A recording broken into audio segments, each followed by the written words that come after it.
Do you feel like you need God's encouragement and wisdom throughout the week to take hold of His promise to fly like an eagle? You've come to the right place. Welcome to Eagles on the Hill. Let's join our host, Pastor Jeff Scheich. Hey, people, I am your host, Pastor Jeff Scheich. Thanks for joining us on this edition of the podcast. Well, we got a holiday coming up. If you're listening to this the day I'm recording it, a holiday coming up called St. Paddy's Day, March 17th. And so lots of people celebrate St. Paddy's Day. But my sense is that most people don't know what in the world they're celebrating. And so we're going to try to rectify that here on the podcast and talk a little bit today about St. Patrick, and not only about St. Patrick himself, but about how St. Patrick really saved Western civilization as we know it today. How about that? So let's get into it. St. Patrick of Ireland is one of the world's most popular saints, probably because of what happens on March 17th, at least in the United States. He was born in Roman times in Britain, and when he was 14 years old or so, he was captured by Irish pirates during a raiding party, and he was taken to Ireland as a slave to herd and to tend sheep. At the time, Ireland was a land of Druids and pagans, but Patrick wound up turning to God, and he wrote in his memoir, The Confession, this. He says, "The love of God and his fear grew in me more and more, as did the faith, so that in a single day I have said as many as 100 prayers, and in the night nearly the same. I prayed in the woods and on the mountain, even before dawn. I felt no hurt from snow or ice or rain." So Patrick was a slave for about 6 years or so, and his captivity lasted till when he was 20. And he escaped after having a dream from God, where he heard in the dream that he was to leave Ireland by going down to the coast. And he found some sailors who took him back to Britain, was united with his family, and then a few years later, Patrick had another vision. Don't know whether he should have followed all these visions, but nevertheless, this is what he did, and this is how the story goes. Patrick says, this is what he says about his vision. He says, "I saw a man coming, as it were, from Ireland, and he carried many letters, and he gave one of them to me. And I read the heading. The heading was the voice of the Irish. As I began the letter, I imagined that in that moment I had heard the voice of those very people, and they cried out as with one voice, 'We appeal to you, holy servant boy, to come and walk among us.'"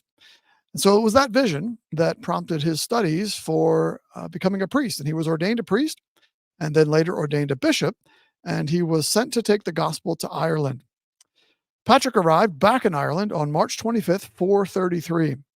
There are several legends about what happens next, but the most prominent of them claim that he met a chieftain of one of the Druid tribes who tried to kill him.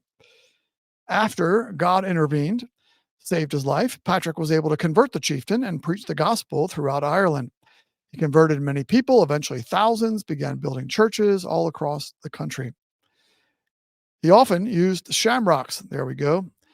Now here you know why this happens. He used shamrocks to explain the Holy Trinity, and entire kingdoms, it said, were eventually converted to Christianity after hearing Patrick's message. He preached and converted nearly all of Ireland for 40 years, and after years of living in poverty and traveling and enduring a lot of suffering, he died on March 17th, 461, which is why St. Paddy's Day is March 17th. Meanwhile, while this was going on in Ireland, Rome was falling. This is where the story really gets, I think, very interesting.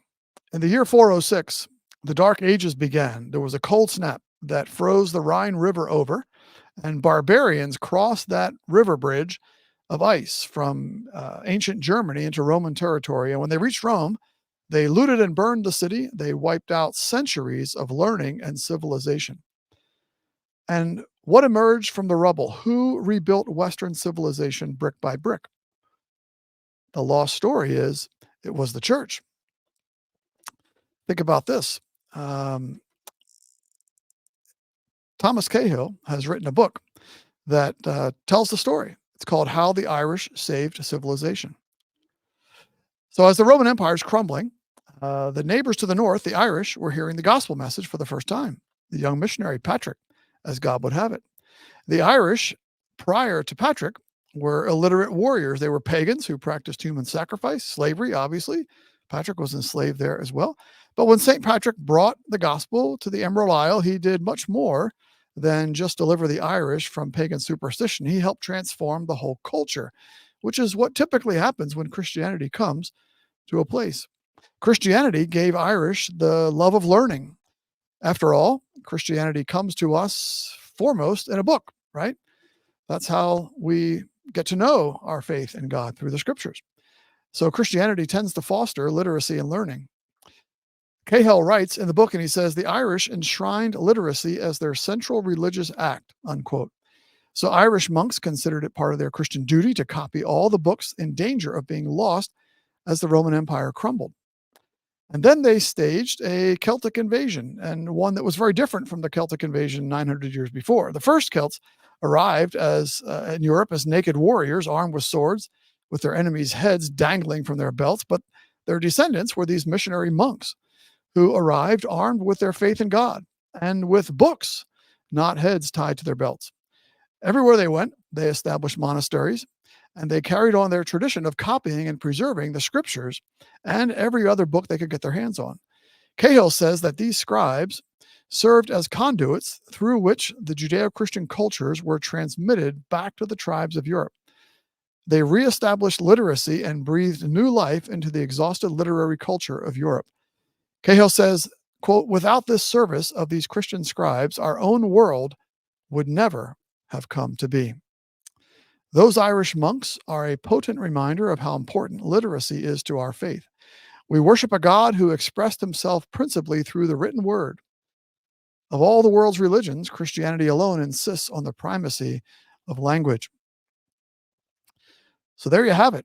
As we prepare to celebrate St. Paddy's Day, or perhaps you celebrated it last week if you're listening to this a little bit late, we should make sure that our children know about this great evangelist, St. Patrick, of what St. Patrick's Day is all about, and how Patrick brought the gospel to Ireland, and how he helped turn Irish barbarians into Christian monks who copied books throughout the Dark and Middle Ages and saved Western civilization for all of us. There you have it. Kind of a short but sweet, I hope, podcast for you today. Gives you extra time to enjoy St. Paddy's Day. Get ready, get prepared to have a fun time with it, but not too fun. Encourage you also to, in the midst of that fun, be thanking the Lord for the blessings of the gospel that went out through St. Patrick to Ireland and from Ireland to the rest of the world. That's what we got for you today at Eagles on the Hill. Again, a short one, hopefully helpful to you, though. Write us, if you would, at eaglesonthehill211@gmail.com. Let us know what you thought of this podcast. If you learned something new, let us know. Encourage you to write us and let us know other topics that you'd like for us to talk about here on the podcast. Remember, as we close, that those who hope in the Lord will renew their strength, and they will soar on wings like eagles. Thanks for listening to the podcast today.